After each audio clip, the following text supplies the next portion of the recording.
Hello प्यारे बच्चों, स्वागत है आप सभी लोग का आपके अपने यूट्यूब चैनल केमथाट एजुकेशन पर। दोस्तों, आज हम लोग एक बहुत ही इंटरेस्टिंग क्वेश्चंस के बारे में डिस्कशन करने जा रहे हैं, जिसमें से पहला आपका दिया गया है कि जब फिनाल का रिएक्शन होता है CH3 यानी कि दूसरी भाषा में क्लोरोफार्म के साथ, है ना, तो क्या बनता है। इसके साथ साथ हमें यहाँ पर बेस के साथ भी रिएक्शन कराना है, तब ये फाइनल प्रोडक्ट के रूप में क्या आएगा। ये चीज़ आपसे क्वेश्चन पूछा जा रहा है, तो आपको इसका आंसर बहुत ही आसान भाषा में दे देना है। चलिए हम लोग इसके बारे में स्टार्ट करते हैं, इसके बारे में अध्ययन करते हैं। तो सबसे पहले मैं इस रिएक्शन को शॉर्ट वे में बता देता हूँ कि यहाँ पर क्या बनता है। तो आपको पता होना चाहिए, जब फिनाल के ऊपर रिएक्शन होता है क्लोरोफार्म और सोडियम हाइड्रोक्साइड के साथ, तब ये आपका बनता है सैलिसल्डिहाइड। क्या बनता है? सैलिसल्डिहाइड बनता है आर्थो पर और पैरा पर, लेकिन आर्थो वाला प्रोडक्ट मेजर प्रोडक्ट के रूप में जाना जाता है ना। ये चीज़ आपका फॉर्मेशन होता है। ये होता है आपका आर्थो वाला प्रोडक्ट मेजर प्रोडक्ट होता है, और पैरा वाला आपका तब ऑटोमेटिक माइनर प्रोडक्ट हो जाएगा। तो फिर ये क्वेश्चन आप लोग बहुत बार देख चुके हैं, और हम इसके बारे में हम अल्कोहल फिनाइल ईथर में ही इसको कई बार इसके मैकेनिज्म के बारे में अध्ययन कर चुके हैं, लेकिन फिर से एक बार मैं आपको शॉर्ट वे में मैकेनिज्म इसका बता देता हूँ। देखिए, सबसे पहले होता क्या है इसके मैकेनिज्म के अंतर्गत कि जब हम लोग मैकेनिज्म, है ना, क्या करते हैं, रिएक्शन इंटरमीडिएट बनाते हैं स्टेप 1 में, तब इसके अंतर्गत सबसे पहले क्लोरोफार्म पर रिएक्शन होता है बेस का, है ना। क्लोरोफार्म पर किसका रिएक्शन होगा? बेस का। CH और Cl, Cl और Cl के ऊपर बेस में से OH माइनस आएगा, और यहाँ से इसको लेकर के वाटर मॉलिक्यूल निकाल देगा। जैसे वाटर मॉलिक्यूल निकलेगा, तब यहाँ से देखिए आपका H+ निकल जाएगा, तब यहाँ से आपका बन जाएगा CCl3 माइनस, CCl, Cl और Cl हो जाएगा। अब अगले केस में यहाँ से फिर से आपका निकलेगा Cl माइनस, क्लोराइड माइनस निकलेगा। अब हम लोग जब बेस लिए हैं, तो बेस में हमारे पास NaOH है, NaOH ब्रेक होता है Na+ में और OH माइनस में। तब जब ये Na+ और OH माइनस में ब्रेक होता है, इस केस में आपका OH माइनस ने यहाँ पर आकर के वाटर निकाल दिया। अब जो इसमें से Na+ बचा था, वो इसके साथ मिल करके NaCl निकालेगा। क्या निकालेगा? NaCl। और इसके बाद हमारा मेन चीज जो है वो आपका बन जाता है रिएक्शन इंटरमीडिएट के तौर पर कार्बीन, है ना। यही हमारा क्या होता है इस रिएक्शन का रिएक्शन इंटरमीडिएट, और यही आपका होता है इलेक्ट्रोफाइल। ये चीज़ आपका फॉर्मेशन हो जाता है।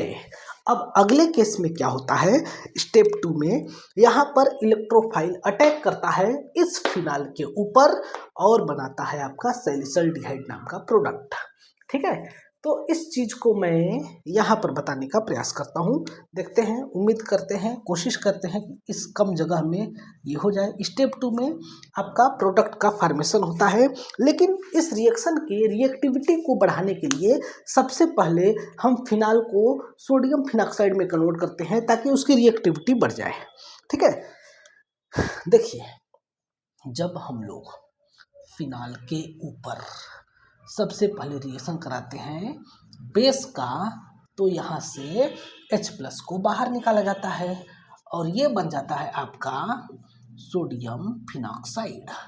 और जो सोडियम फिनॉक्साइड होता है, इसकी एक्टिविटी ज़्यादा होती है, और जब इसकी एक्टिविटी ज़्यादा होती है, तब यहाँ पर आसानी से रिएक्शन होता है। तब अगले केस में अब यहाँ पर अटैक होता है किसका? डाइक्लोरोकार्बीन का, है ना। CCl2 का अटैक होता है इस कार्बन के ऊपर, मतलब हाँ ठीक है, इस कार्बन के ऊपर अटैक होता है। इसको मैं ऐसे बेंजीन को पकड़ करके मैं सीधा कर देता हूँ, ताकि आसानी से यहाँ पर हम लोग देख सके। तब ये आपका बन जाता है इस प्रकार से O माइनस और Na प्लस, और यहाँ पर हाइड्रोजन, यहाँ पर Cl, यहाँ आ जाएगा माइनस चार्ज। और देखिए इसके सभी बॉन्डों को हम इस प्रकार से दिखा देंगे, ये डबल बॉन्ड, ये डबल बॉन्ड, और यहाँ पर आ जाएगा प्लस चार्ज। अगले केस में यहाँ से H प्लस उठेगा और इस कार्बन पर जाके गिर जाएगा, तब ये वाला बॉन्ड यहाँ आ जाएगा। यानी कि इस केस में तुरंत यहाँ पर क्या हो जाएगा, बेंजीन आपका कंप्लीट स्ट्रक्चर प्राप्त करने की कोशिश करता है और प्राप्त कर लेता है ना। ठीक है, O माइनस और Na प्लस ये, और यहाँ पर हो जाता है CH, Cl और Cl। ऐसे समझ में ये चीज आपका बनता है। अब मेन खेल स्टार्ट होता है, मेन गेम अब यहाँ से स्टार्ट होता है। एक ही साथ दो मॉलिक्यूल अटैक करते हैं बेस के, NaOH के दो मॉलिक्यूल अटैक करते हैं और Na प्लस और दो Cl माइनस मिल करके बाहर निकलता है यहाँ से दो मॉलिक्यूल NaCl का। और इसके बाद अगले केस में आपका ये बनता है, एक मिनट, आपको दिख नहीं रहा होगा, यहाँ से मैं बनाता हूँ, O माइनस Na प्लस और CHOH और यहाँ से OH जो कि अनस्टेबल है। तुरंत यहाँ से रिमूव होगा एक वाटर मॉलिक्यूल, और जैसे ही वाटर मॉलिक्यूल रिमूव होगा तुरंत आपका क्या हो जाएगा, तुरंत यहाँ से आपका सोडियम सैलिसिलेट बन जाएगा।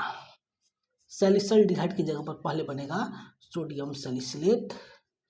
आया समझ में, C डबल बॉन्ड OH। अब अगले केस में फिर से यही वाला वाटर मॉलिक्यूल या फिर यहाँ वाला वाटर मॉलिक्यूल, एक जगह और निकला है ना, यहाँ वाला, इस केस में भी तो वाटर मॉलिक्यूल निकला है ना, ये वाला वाटर मॉलिक्यूल इसके ऊपर अटैक करता है और यहाँ से NaOH बाहर, और फिर से आपका जो मेन प्रोडक्ट है वो बन जाता है। आया समझ में?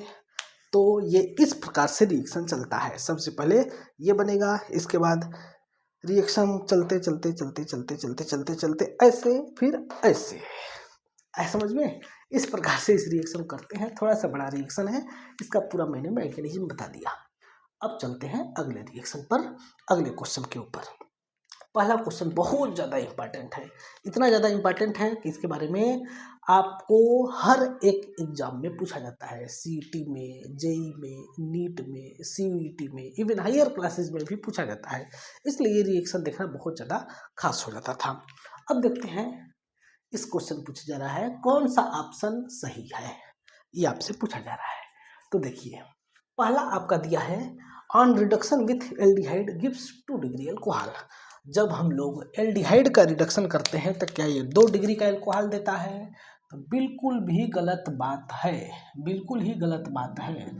जब इसके ऊपर हाइड्रोजन के साथ रिएक्शन होगा तो ये आपका RCH2OH देगा, है ना। ये आपका एल्डिहाइड नहीं देता है, ठीक है। ये आप मतलब 2 डिग्री एल्कोहल नहीं देता है, ये देता है आपका 1 डिग्री एल्कोहल।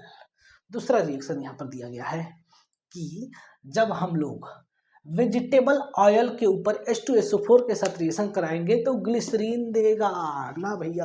वेजिटेबल ऑयल का मतलब होता है फैटी एसिड, है ना, फैटी एसिड।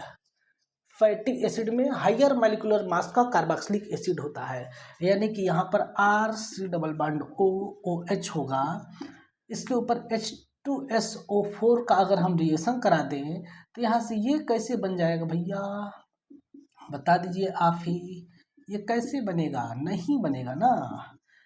ये आपका रिएक्शन होता है लेकिन फैटी एसिड के साथ नहीं होता है, वेजिटेबल ऑयल के साथ नहीं होता है, वेजिटेबल आयन के ग्लिसरेट के साथ होता है। यानी कि आपके पास कुछ इस प्रकार का कंपाउंड होना चाहिए, जिसको कि मैं यहाँ पर बना रहा हूँ, देखिएगा, जिसको मैं यहाँ पर बना रहा हूँ CH2CH CH2 O C double bond O R, O C double bond O R, O मतलब ये एस्टर बन जाता है आर के ऊपर। अगर हम लोग रिएक्शन करा दे H प्लस और H2O का, तब यहाँ से ये बॉन्ड ब्रेक होता है, एक मॉलिक्यूल देता है ग्लिसरीन का और फिर 3 मॉलिक्यूल आता है कार्बोक्सिलिक एसिड का, है ना। बुझे कि ना बुझे, ये आपका इस प्रकार से प्राप्त होता है। तो इस चीज में आपको यहाँ पर ध्यान में रखना है, ठीक है, ऐसे बनता है। अब आगे देखिए, अब अगला क्वेश्चन सी वाला ऑप्शन दिया है यहाँ के बाद कि एल्कोहलिक आयोडीन रिएक्शन करता है NaOH के साथ और आयोडो फॉर्म बनाता है। एल्कोहलिक आयोडीन का मतलब एल्कोहल आयोडीन के साथ रिएक्शन करता है सोडियम हाइड्रोक्साइड के प्रेजेंस में, और एल्कोहल नहीं जी सॉरी, आयोडो फॉर्म बनाता है। तो हाँ ये बात सही है, लेकिन कौन सा एल्कोहल होना चाहिए? ऐसे एल्कोहल जिसके अल्फा कार्बन पर यानी कि उसके बगल वाले कार्बन पर आपके CH3 ग्रुप होने चाहिए। यानी कि हम इस यहाँ पर ले सकते हैं, पिछले वीडियो में हमने इसके बारे में अध्ययन किया था, है ना, पिछले लेक्चर्स में हमने इसके बारे में बताया था आपको। अगर इसके ऊपर हम रिएक्शन करा दें आयोडीन के साथ, तब इसके साथ हम टोटल चलिए 2 स्टेप में कराते हैं, ठीक है। तो यहाँ से पहले निकलेगा 2 निकलेगा ना, हाँ 2HI निकलेगा, 2HI बाहर निकल जाएगा और ये बन जाएगा सबसे पहले CH3 C double bond O और CH3। इसके बाद अब इसके ऊपर रिएक्शन हम कराएंगे 3 आयोडीन के साथ, तब कोई एक कार्बन किसी एक तरफ का, मान लीजिए कि ये वाला कार्बन आपका आयोडीन लग जाएगा यहाँ पर। इसके बाद का रिएक्शन मैं यहाँ पर बना दूँ, ठीक है, आप समझ जाएंगे, होशियार तो हैं ही, ठीक है। चलिए हम एरो को ही मोड़ देता हूँ ऐसे, तब ये बन जाएगा CI3 C double bond O CH3, ये बन जाएगा। अब अगले केस में हम रिएक्शन करा देंगे यहाँ पर NaOH के साथ बेस के प्रेजेंस में, तब ये बदल जाता है CHI3 प्लस करके CH3 COONA, ये बदल जाता है। इसको हम उल्टे साइड में लिख देते हैं, ठीक है, CHI3 plus CH3 C double bond ONA plus H2O। तो यहाँ पर आपका ये मेन प्रोडक्ट प्राप्त होता है आयोडो फॉर्म का। आया समझ में? अगला रिएक्शन देखते हैं यहाँ से, यहाँ के बाद यहाँ से, ठीक है, थोड़ा जगह कम है इसलिए हमें जगह बनाना पड़ता है। इस बॉक्स के अंदर अगला रिएक्शन देखते हैं कि जब सुक्रोज का रिएक्शन होता है NaCl के साथ, यानी कि इस केस में देखिए कौन सा ऑप्शन सही हो जाएगा, इस केस में आपका सी वाला ऑप्शन सही हो जाएगा। जब सुक्रोज का रिएक्शन कराया जाता है सोडियम क्लोराइड के साथ, तो इस केस में ये आपका इन्वर्ट शुगर देता है। बिल्कुल गलत बात, सुक्रोज के साथ नहीं, वाटर के साथ देता है ना। तो यहाँ पर मैं आपको बता दूं, सुक्रोज का मतलब कौन सा मार्कर लूँ, यहाँ ये सुक्रोज का मतलब C12H22O11 के ऊपर अगर हम रिएक्शन कराएंगे NaCl के साथ, तो ये इन्वर्ट शुगर नहीं देगा। जब हम लोग इसके ऊपर रिएक्शन कराएंगे वाटर के साथ, जब वाटर के साथ रिएक्शन कराएंगे तो फिर ये देता है C6H12O6 प्लस C6H12O6।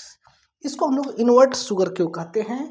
क्योंकि आपका सुक्रोज का ऑप्टिकल बिहेवियर का वैल्यू यानी कि ऑप्टिकल रोटेशन का वैल्यू प्लस में होता है, तो इस केस में इन दोनों का रिजल्टेंट में आपका ऑप्टिकल रोटेशन की वैल्यू माइनस में हो जाता है, ठीक है। इसलिए इसको हम लोग क्या बोलते हैं, इन्वर्ट शुगर बोलते हैं। यहाँ पर ऑप्टिकल रोटेशन का वैल्यू पॉजिटिव होगा, तो यहाँ पर इन दोनों का रिजल्टेंट क्या क्या बना है, ग्लूकोज प्लस फ्रक्टोज।